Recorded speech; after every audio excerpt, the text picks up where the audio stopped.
Кичине үй. Экинчи бөлүм. Кирпинин чечими. Кирпи дубдун үстүндө туруп, дагы бир жолу кумурска үй бүлөсүнүн жагына кулак төшөдү. Эненин үнүндөгү калтырак ага бекеринен эмес экенин сезди. Жаныбарлар, өзгөчө байыркы токойдо жашагандар, бири-биринин үнүнөн көп нерсени түшүнүшөт. Бир нерсе болду деп ойлоду ал чыгын жегенин токтотуп. Ошол убакта кумурска үйүндө токчо энесинин жанына келди. Ал 6 баланын эң чоңу болсо да, али жаш эле, бирок энесинин коркконун сезген. Апа, мен атамды издеп чыгайынбы? Жок, деп катуу айтты эне. Анан дароо жумшап калды. Жок, уулум. Сен үйдө калышың керек. Инин карындаштарыңды карап тур. Мен өзүм чыгам. Бирок эне эшикке чыгарда аны бир нерсе токтотту. Тышта чоң бир көлөкө пайда болду. Балдар коркуп бир бурчка чогулушту. Ал Кирпи эле.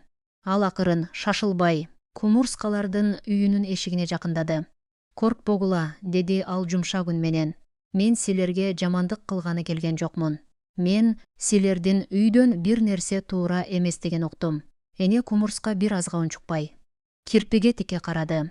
Токойдо чоң жаныбарлар менен кичине жаныбарлардын ортосунда көбүнчө коркунуч болот.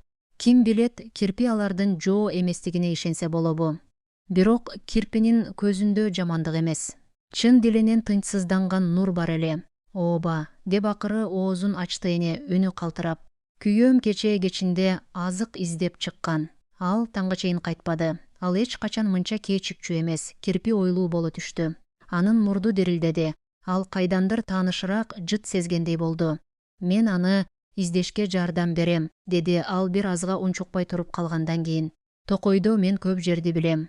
Ал кайсы тарапка кеткен? Эне кумурска колун чыгыш тарапка эски терек өскөн жакка көрсөттү. Ошол теректе көптөн бери эч ким жакындабаган бир жер бар эле.